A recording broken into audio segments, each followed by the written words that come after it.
Magandang umaga. Kumusta kayo? Sana andyan kayo sa magandang kalagayan. Sana ayos lang kayo.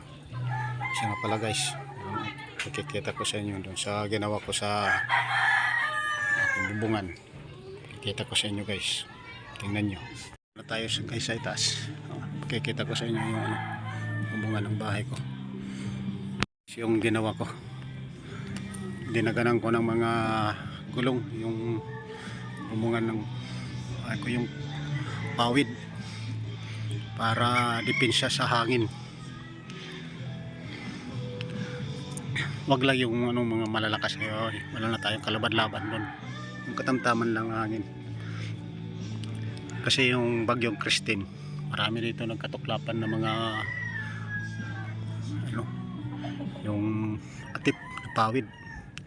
Kaya ang ginawa natin sa bubungan natin, ayun ang ginawa ko, yung guys, linagyan ko ng mga gulong goma, yung mga sira na goma ng kanang motor. Binili ko yan 5 isa doon sa mga kabataan. Yan, tinalayan ko kabilaan yan, pati sa kabila yan mayroon yan.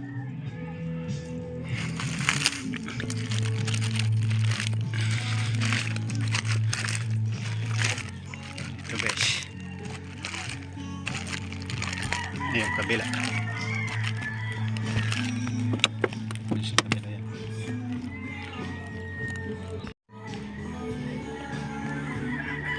Ganyan ang ginawa ko para hindi matuklap ng hangin.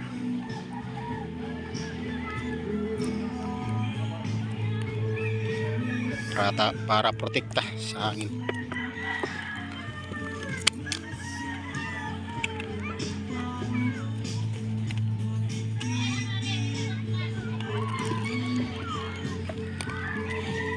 Ganyan ang ginawa ko sa para depensa. Kasi madalas na lang yung bagyo dito sa atin. Kailangan gumawa tayo ng paraan para di rin masira yung atip natin. Huwag lang yung mga malalakas na bagyo katulad mga super na yan, typhoon. Ala na tayo doon kalaban-laban. Hindi tayo pwede doon.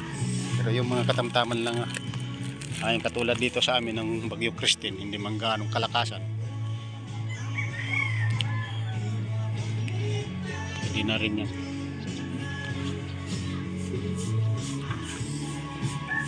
Bagyo Christine, marami dito ang kahit hindi gaano malakas ang hangin dito, maraming nagkatutuklap ng mga atip na pawid. Kaya ang ginawa natin sa ating bubungan, yan, linagyan natin ng mga goma para mayroong protekta sa ating atip na pawid.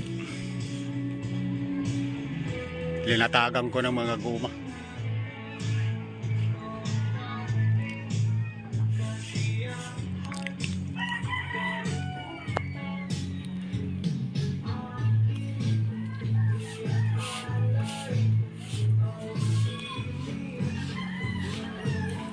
Tapos yung dulo mayroon talin yan papunta doon sa loob, doon sa ibaba. Ito hindi pa nalagyan ko kasi nakulangan ako ng goma.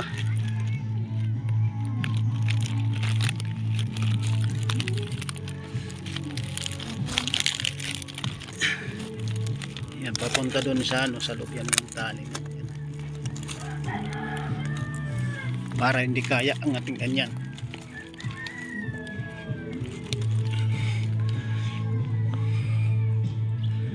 Yung naisip kong paraan, kasi dati yung kusina ko ganyan din, pawid ang atip.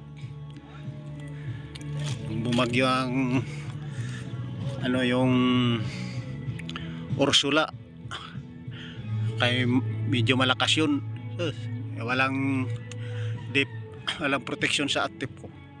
Ubos lahat pagka tuklapan yung mga pawid.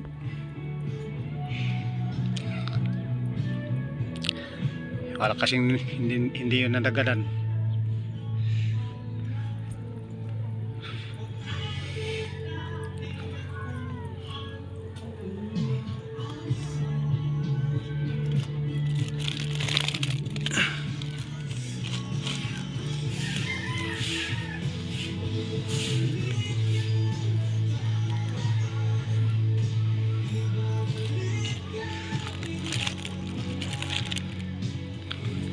Kaya pagka mayroon nakakakita sa ginawa ko, marami natatawa.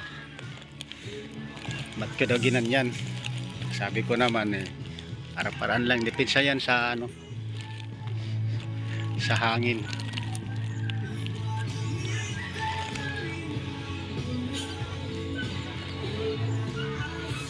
Malapit lang guys yung dagat dito sa amin baybayin.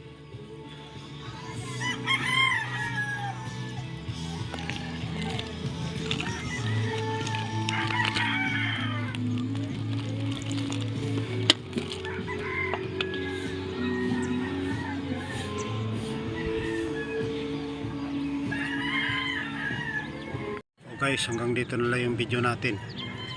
Abangan yung susunod kong video. Bye bye guys.